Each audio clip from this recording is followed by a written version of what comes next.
Transforming criticism into wishes, a recipe for successful conflict. From the Gottman Institute and written by Huffington Post.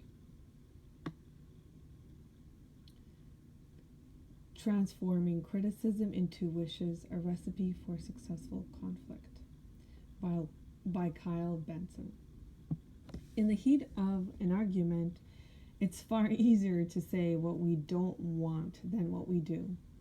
Stan Tatkin, the founder of Psychological Approach to Couples Therapy, proposes that people are better built for war than love. Sometimes it seems that way. We say, "Stop being so sad," instead of, "I wish you would tell me what's making you sad." Or, "You're always neglecting me," instead of, "I feel really lonely and I need your attention." The problem with expressing needs in a negative way is it comes off like criticism. Despite what some people say, there's no such thing as constructive criticism. Criticism triggers a person to become defensive and protect themselves from an attack, which blocks the resolution of a conflict. It doesn't matter how much trust and intimacy there's in a relationship. It's still nearly impossible for someone to listen to a personal attack without becoming defensive. This is true even for the very happy couples. As witnessed in Dr. Gottman's Love Lab, on the rare occasion that one happily coupled partner began a complaint with criticism, the other partner became defensive. For conflict conversations to succeed, you must state your feelings as neutrally as possible and transform any complaint about your partner into a positive need. Doing this for your partner is the equivalent of creating an instructional guide to winning and keeping your heart. It is important to note that the negative emotions that lead us to blame or criticize are often signposts of what we value most. Again, it is important to note that the negative emotions that lead us to blame or criticize are often the signposts of what we value most. Think of a negative emotion as a clue to your hidden wish. When you express that hidden desire directly, you're more likely to make that wish come true.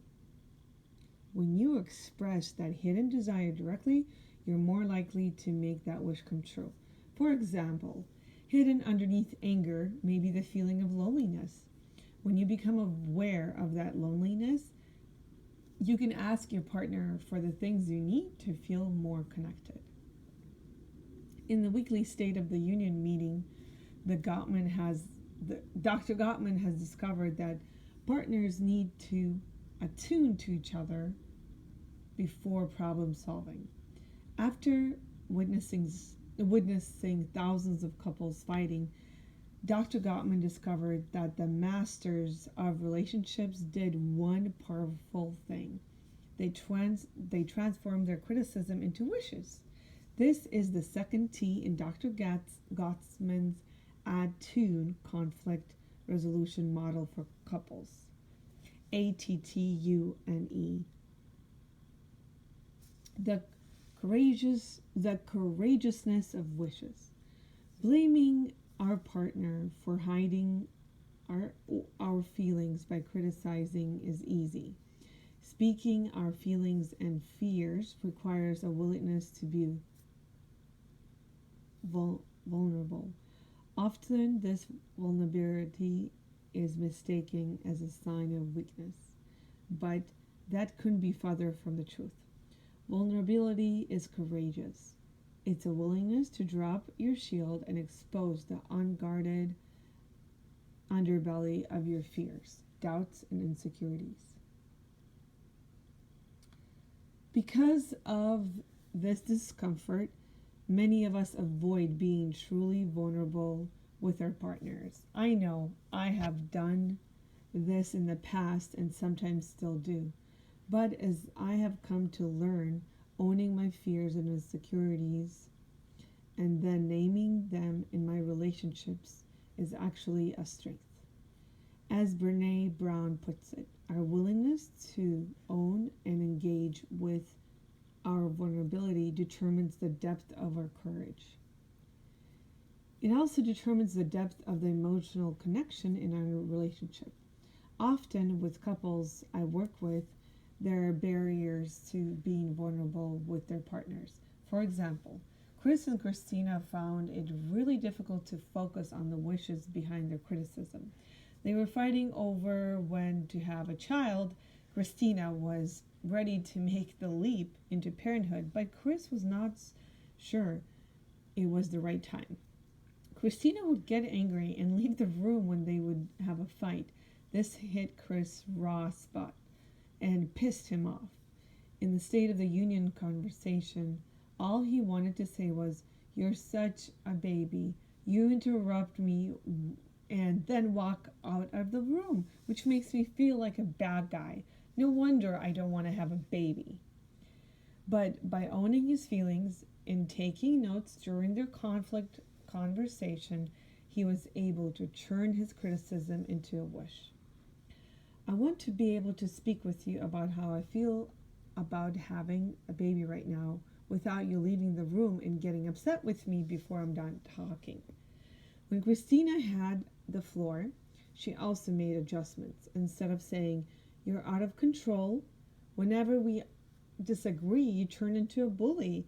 Anyone will get upset and sprint away from you," she said. "I want us to discuss issues calmly without either of us raising our voices. That's what I need. That's what I need to say. That's what I need to stay in the room and truly listen to you." Do you see how being vulnerable can transform your relationship and help you get your needs met?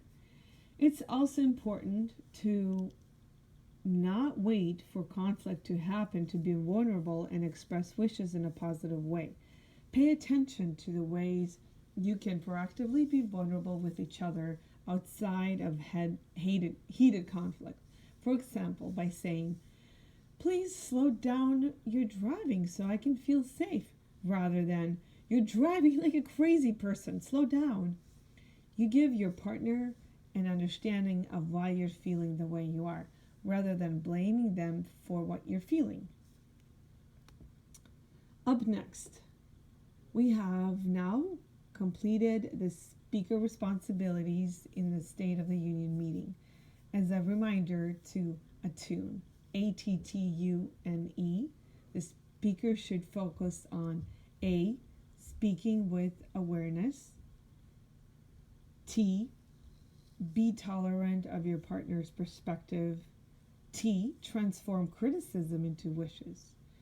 Next week, we're going to give the listener their first tool to help change the conflict dynamics in relationships. While every aspect of attune is important, on the next weekend's concept is arguably the most important one of all. This article was originally published on the Gottman Relationship blog. It's called "Transforming Criticism into Wishes, a Recipe for Successful Conflicts." I hope you enjoyed my recording.